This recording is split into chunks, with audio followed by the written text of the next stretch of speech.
Bonsoir à tous, bienvenue de nouveau sur la chaîne de l'Exarmont Crypto, c'est la troisième vidéo du jour. On va faire un point en cette fin de journée sur la situation du Bitcoin. Vous allez voir qu'il est en train peut-être de casser un niveau clé extrêmement intéressant. On va regarder aussi le Solana en fin de vidéo. Allez, on s'installe confortablement et on démarre. Bien sûr, je rappelle à tout le monde que tout ce que je vais dire dans cette vidéo n'est en aucun cas un conseil financier, c'est à vous de faire vos propres recherches. Et n'oubliez pas que le trading de crypto comporte des risques de pertes partielles ou majeures. Alors on démarre avec notre Bitcoin qui est en train de continuer de pousser, ça fait plaisir. Regardez, aujourd'hui on est sur une belle petite poussée haussière. On a même été faire un petit pic un peu plus tôt dans l'après-midi, là au 92 800, on a quasiment été chercher les 93 000 $. Alors bien sûr, ce matin on a déjà vu l'analyse technique moyen et long terme, donc là vu que c'est le soir, l'analyse long terme n'a pas du tout changé, donc on va juste s'intéresser à l'analyse plutôt moyen terme pour voir effectivement ce qui pourrait se passer là dans les prochaines heures, prochains jours.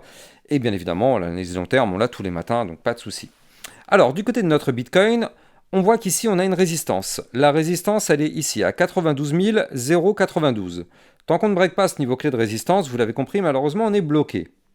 Et là, on voit qu'on est en train, peut-être, de tenter la cassure. Alors, je dis peut-être, parce que là, actuellement, ok, on est au-dessus, mais la journée, elle se termine dans 7h11.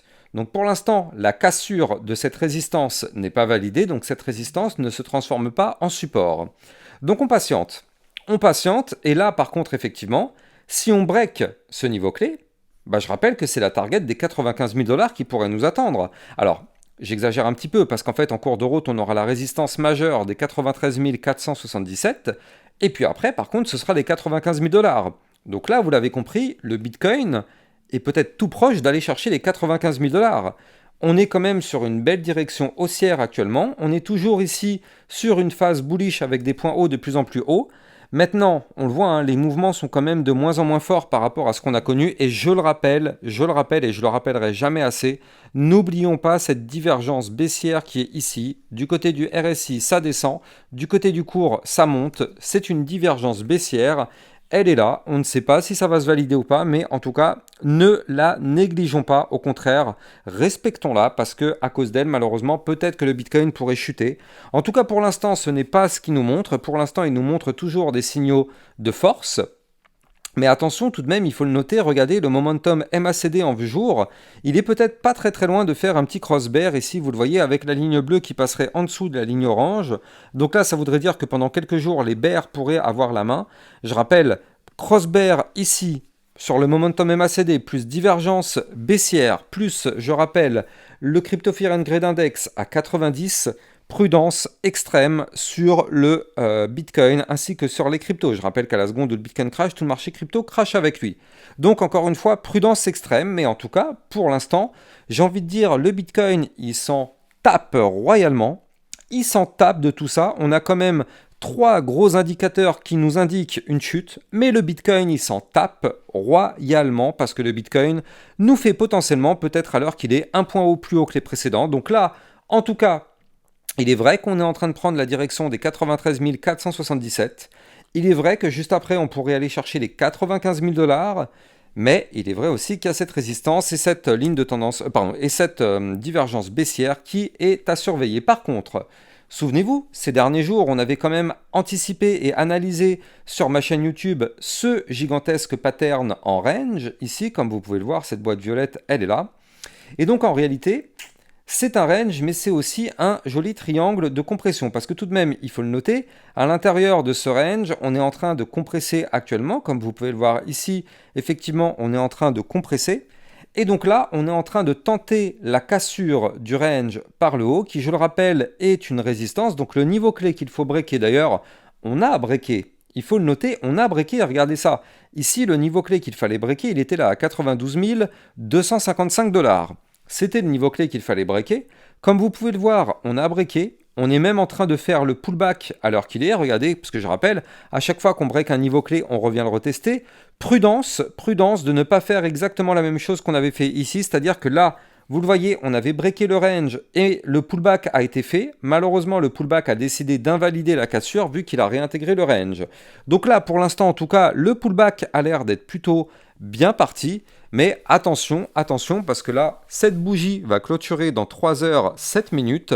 Donc on va voir si elle clôture au-dessus ou en dessous de ce range. Si elle clôture en tout cas à l'intérieur, malheureusement, ce sera une nouvelle fois une fausse cassure. Et donc, dans ce cas-là, il faudra bien évidemment se méfier parce qu'on pourrait avoir potentiellement, effectivement, une chute. Mais en tout cas, pour l'instant, aucun problème, on est bel et bien au-dessus du range, on est toujours sur une tendance haussière, on est toujours au-dessus des zones de support, donc je rappelle le haut du range à 92 255 et le support des 92 092, et au pire des cas, j'ai envie de dire, si on se met à chuter, eh bien on aura une belle zone de support qui est ici, qui correspond à notre ligne de tendance haussière, à 91 051, qui correspond en plus de ça, je rappelle, le milieu des bandes de Bollinger qui sont actuellement très resserrées.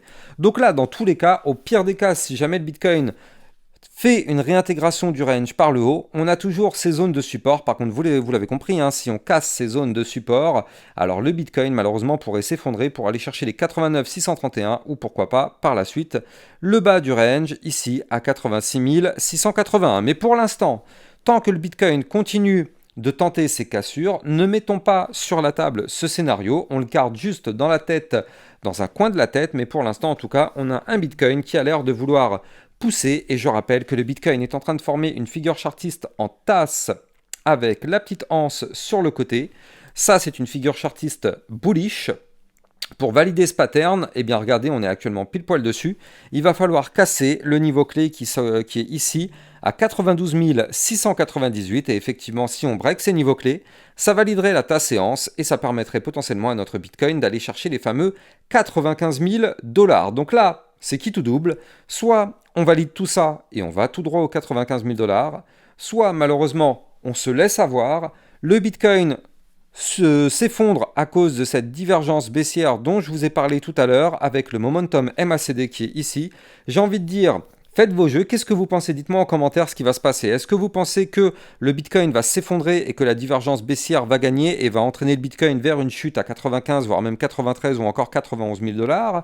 Ou bien le Bitcoin va continuer de pousser pour aller chercher les 95 000 $. C'est vraiment très intéressant et n'oubliez pas aussi d'expliquer un petit peu pourquoi, quelle est votre vision des choses. Mettez un commentaire effectivement pour expliquer tout ça. Parce que là, on est clairement vraiment à la croisée des mondes, hein, j'ai envie de dire, c'est qui tout double. C'est en tout cas en ce moment que ça se passe, on le sait, c'est là. Si on arrive à péter les niveaux clés, c'est les 95. Si on n'arrive pas à péter, c'est peut-être la divergence baissière. Donc prudence, mettez en commentaire qu'est-ce que vous pensez qui va se passer sur notre Bitcoin. Je rappelle que dans tous les cas, ici, on a des bandes de Bollinger resserrées. Et donc, du fait qu'elles sont très resserrées, c'est annonciateur d'un retour de volatilité. Donc là, pour l'instant, que ce soit à la hausse ou à la baisse, peu importe. L'avantage, c'est qu'on est quand même vers le haut des bandes de Bollinger. Donc, à privilégier quand même plutôt une cassure à la hausse plutôt que vers le sud. Parce que regardez, on est quand même vraiment pile poil sur le haut des bandes de Bollinger. Donc il y a quand même plus de probabilité alors qu'il est de casser ça par le haut plutôt que par le bas. Mais encore une fois, on est en crypto-monnaie, ça peut aller très très vite. On peut très vite se retrouver sur le support des 89 631 et casser ce support. On casserait par la même occasion les bandes de Bollinger resserrées. Boum, on s'effondre. Et là, ça ferait très très mal. Mais bon, pour l'instant, on met de côté ce scénario. Tant que le Bitcoin continue d'être plutôt bullish, mettons de côté ce scénario. Et puis, on reprendra ce scénario. Effectivement, si le Bitcoin commence à péter les supports, si on commence à péter les 89 631, alors dans ce cas-là, effectivement, on pourra repenser à ce scénario. Mais en attendant, pour l'instant, tout va bien sur notre Bitcoin. Malgré les 3 indicateurs bear, pour l'instant, notre Bitcoin se porte plutôt bien. On va regarder bien évidemment ce que fait la crypto Solana. Avant de continuer, je rappelle que vous pouvez me suivre sur Twitter. Bien sûr, vous le savez, c'est sur Twitter que je vous communique toutes les news, toutes les actualités, tout ce qu'il faut savoir sur l'environnement crypto-monnaie. Et je rappelle aussi que vous pouvez rejoindre le club Lexa Rocket. Ce midi, on a vu la crypto Kaspa, on a vu la crypto NIR Protocol et la crypto Hondo. Bref, on voit plein de vidéos concernant des potentielles crypto-pépites ainsi que des vidéos de suivi régulier par rapport à toutes vos cryptos. Regardez, ce matin, le NIR et le Hondo, c'était un point de suivi. Donc, n'hésitez pas de venir rejoindre le club Lexa Rocket pour recevoir tout ce type de vidéos. Vous avez bien sûr le lien en description de cette vidéo. Allez, allons voir maintenant ce que nous fait notre crypto Solana. Donc là, le Solana, on va pas se mentir, on est à 2 doigts de faire un nouvel ATH.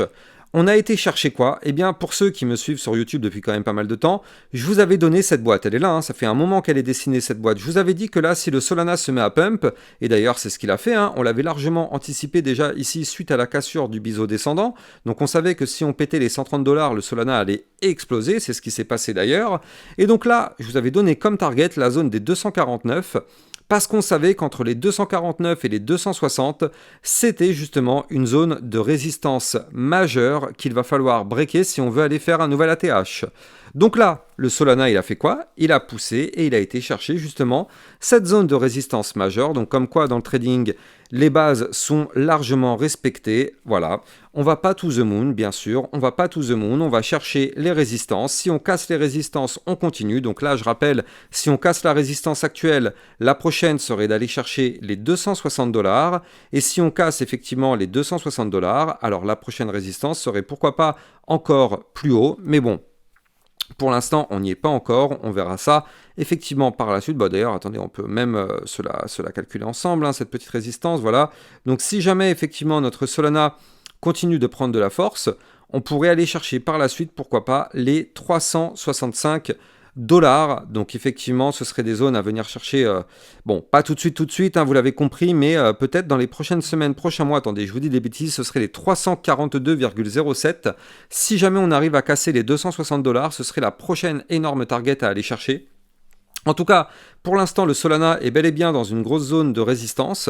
Pour l'instant, on n'arrive pas à la casser. En tout cas, ce qui est bien, c'est que maintenant, on a beaucoup de zones de support majeures en dessous. C'est-à-dire que ici, comme vous pouvez le voir, on a le support des 231, on a le support des 216, on a le support des 209, ainsi que le support ici des 204 et le support majeur à 191. Donc au pire des cas, si le Solana se fait rejeter ici par la zone de l'ATH, alors ce sera peut-être un retour aux 191 $ ou bien un retour à une des résistances, des résistances qui s'est transformée en support, donc un des supports que je viens de vous donner.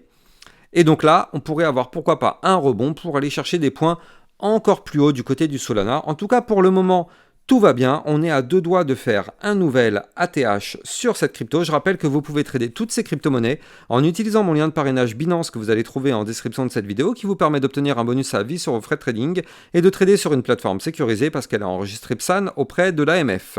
Le lien est en description de cette vidéo. Donc là, du côté du Solana, dites-moi en commentaire si vous pensez qu'on va faire un nouvel ATH parce que là, clairement, on est vraiment juste en dessous les niveaux clés. Il suffit d'une pichenette pour aller chercher les 260 et après casser ça par le haut pour aller faire un nouvel ATH. Donc c'est quitte ou double, soit ça passe, soit ça casse. Mais en tout cas, on est actuellement pile poil sur le niveau clé. N'oubliez pas de vous abonner à la chaîne YouTube pour recevoir tous les jours ce type de contenu. Je fais 1, 2 à 3 vidéos par jour. En ce moment, c'est plutôt 3 par jour. Et n'oubliez pas aussi de liker, commenter, partager au maximum. Ça participe grandement au référencement de ma chaîne YouTube. Je vous souhaite une excellente fin de journée. Ciao, ciao!